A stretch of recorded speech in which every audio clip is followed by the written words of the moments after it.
In the future world, the rich can finally live 500 years longer than the poor. For just $1 million, a doctor will drill through your skull for free, extracting your consciousness and uploading it to an artificial heaven. Here, you can select any food you desire with just a swipe of the screen. On his first day, Jack wanted a cup of coffee but discovered insufficient funds. He immediately called for an angel. The angel explained that everything in the cabinet was premium content, and his heaven account was linked to his girlfriend's bank card, which was why he couldn't pay. Jack quickly called his girlfriend asking for her bank card PIN, but she insisted she wanted to be notified every time Jack made a purchase so she could pay for it herself. His girlfriend enjoyed knowing her lover's every move. In 50 years when she died, they could reunite in the artificial heaven. Gazing at the breathtaking lake view, the girlfriend marveled at how she couldn't wait for that day to arrive. She then hung up to get her hair done with friends. Left with no choice, Jack headed to the free cafeteria. To his surprise, the food there was incredibly abundant. But just as Jack was about to eat, mealtime ended. All the food vanished instantly. Jack couldn't understand why digitally generated virtual food needed time restrictions. Just then,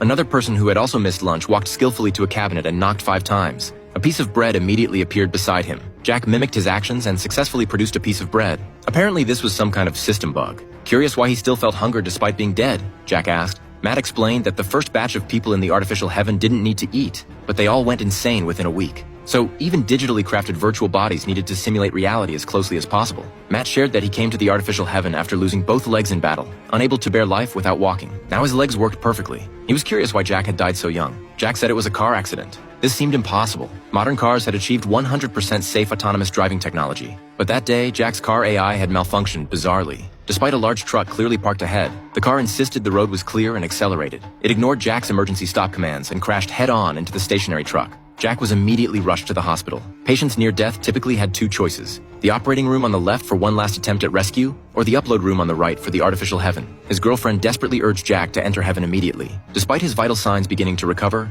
she believed that once uploaded to the cloud, they could be together forever. Under her persuasion, Jack signed the agreement. Before he could read the terms, he was wheeled to the upload room on the right. And so he arrived in the artificial heaven in a daze. Though the scenery was beautiful and everything seemed perfect, as a programmer, Jack couldn't stand that even the leaves still displayed code. The older man was fascinated by the programmer profession, but when Jack tried to recall details, he couldn't remember any of his work content. He couldn't even remember last week's project name. He asked the angel about this situation. The angel was surprised too. Normally, all of a deceased person's memories would sync to the cloud as backup, but Jack's work memories specifically had numerous gaps. The angel decided to report this to higher-ups, but the moment he left, the computer mouse moved on its own, deleting Jack's memory files.